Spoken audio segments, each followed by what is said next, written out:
পঞ্চায়েতের যে কোনো সার্টিফিকেট আপনারা মোবাইল থেকেই তো বাড়িতে বসে অ্যাপ্লিকেশন করে নিচ্ছেন, এবং কোনো বন্ধু আছে এরকম যাদের অ্যাপ্লিকেশন করছে বারবার রিজেক্ট হয়ে যাচ্ছে। তো কী কারণে রিজেক্ট হচ্ছে আপনাদেরকে এই ভিডিওতে দেখাবো, লাইভ দেখাবো। আমি জানেন আমার অনলাইন সেন্টার আছে, অনেক সার্টিফিকেট আমি অ্যাপ্লিকেশন করে থাকি। প্রথম কিন্তু আমারও রিজেক্ট হয়েছিল। বন্ধুরা আপনাদেরকে এই ভিডিওতে দেখাবো যে আপনারা কি ডকুমেন্টসগুলো দিলে খুব সহজেই অ্যাপ্রুভ হয়ে যায়, আপনাদের রিজেক্ট হওয়ার কোনো গল্প থাকে না। চলুন বন্ধুরা, ছোট্ট একটি ভিডিও, ভালো লাগলে অবশ্যই লাইক করবেন। আপনারা গুগল বা যে কোনো ব্রাউজারে জিপি সার্টিফিকেট লিখবেন। দেখতে পাচ্ছেন প্রথমে কোনো মেন ওয়েবসাইটে না ঢুকে আপনারা কিন্তু সরাসরি দেখতে পাচ্ছেন সিটিজেন কর্নারে চলে যাবেন। এই অপশানটিতে আপনারা ক্লিক করবেন। প্রথমেই যে ওয়েবসাইটটা পাবেন, আপনারা মেন ওয়েবসাইটে ঢুকতে হলে নিচে ক্লিক করবেন এবং সিটিজেন কর্নার মানে আপনারা যেখানে অ্যাপ্লিকেশন করবেন, ওই জন্যই আমি জিপি সার্টিফিকেট লিখলাম। এই সিটিজেন কর্নারে পৌঁছে যাবেন। দেখতে পাচ্ছেন নিচের দিকে আসবেন, এখানে টিকমার্ক দেবেন এবং প্রসিডে ক্লিক করবেন।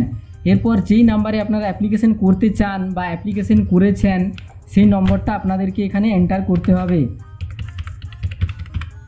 নাম্বারটি দেওয়ার পরে এবার জেনারেট ওটিপিতে ক্লিক করবেন এবং সেই নাম্বারে একটি ওটিপি চলে যাবে 4 সংখ্যার। ওটিপিটা এন্টার করার পর ভেরিফাই অ্যান্ড প্রসিডে ক্লিক করবেন। তারপরে আপনাদেরকে আমি সরাসরি স্ট্যাটাসে নিয়ে যাচ্ছি। দেখতেই পাচ্ছেন বন্ধুরা, এখানে আপনারা ডেটগুলো দেখে নিন।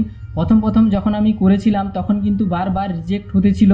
তো ভালোভাবে জানার পর আমি এখন কিন্তু অ্যাপ্লিকেশন করছি। তো দেখতে পাচ্ছেন এখন কিন্তু অ্যাপ্রুভ হয়ে যাচ্ছে, রেডি টু ডাউনলোডের অপশান আসছে। আপনাদেরকে ডাউনলোড করেও দেখিয়ে দিচ্ছি। দেখতে পাচ্ছেন সার্টিফিকেট কিন্তু ডাউনলোড হয়ে যাচ্ছে সুন্দর। তো আগে রিজেক্ট হচ্ছিল, তার কারণ নিচেরটায় আগে যেটা করেছিলাম সেটি দেখিয়ে দিই। দেখতে পাচ্ছেন রিজেক্টের কারণ হলো এসএসসি নাম্বার এবং নেম ইজ ব্ল্যাঙ্ক। তো এটা তার কারণ হলো অ্যাপ্লিকেশনের জায়গায় যদি যায়, আপনারা দেখতে পাচ্ছেন এসএসসি নম্বর যেটা হলো যে আপনারা যে অঞ্চল ট্যাক্স দেন সেই ট্যাক্সের এখানে নাম্বারটি দিতে হবে এবং ওনার নাম এবং যার অ্যাপ্লিকেশন হচ্ছে তার এইখানে রিলেশন কি, যার অ্যাপ্লিকেশন করছেন যিনি ট্যাক্স দিচ্ছেন তার সাথে কি রিলেশন এখানে লিখতে হবে, তাহলেই হবে। এবং দ্বিতীয় যেটি রিজেক্ট হয়েছে সেটি হলো জিপি সার্টিফিকেট নট আপলোড। তো বন্ধুরা তার আগে আপনাদেরকে দেখিয়ে দিই, এই দেখুন যার সার্টিফিকেট আমি ডাউনলোড করছি সেটি হলো এই আই অপশানে আমি ক্লিক করছি। আই যে সিম্বলটা আছে এখানে আমি ক্লিক করে দেখিয়ে দিচ্ছি আপনাদেরকে।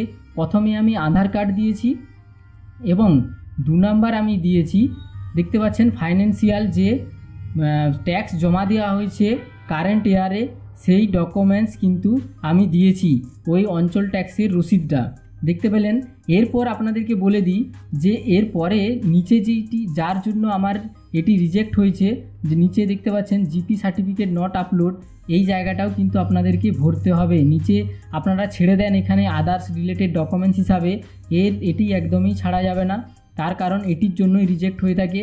এর মানে যদি আপনাদের জিপি সার্টিফিকেট মানে যে কোনো ধরনের পুরনো রিলেটেড জিপি সার্টিফিকেট থাকে আপনারা এখানে দিতে পারেন, নয়তো আদার্স রিলেটেড ডকুমেন্টস করে এখানে আপনারা কি দেবেন জানেন, যেটা আমি এখন অবধি দিয়ে এসেছি এবং অ্যাপ্রুভ হয়ে যাচ্ছে। দেখুন আমি 3 জনের অ্যাপ্লিকেশন আজকে করেছি, 3টেই আমি দেখুন আমি সেভ করে রেখেছি ফোল্ডারে। তো আমি দেখিয়ে দিচ্ছি 3 জনেরই। প্রথমে একজন মেয়ে, তো আমি এখানে আপনাদেরকে বড় করে একটু দেখিয়ে দিই। দেখতেই পাচ্ছেন আপনারা এইখানে প্রথমে আধার কার্ড দিয়েছি, তারপরে আমি ট্যাক্সের যে ওনাদের রসিদ সেটা দিয়েছি এবং ফটো তো আপলোড করতেই হয়, আপনারা জানেন।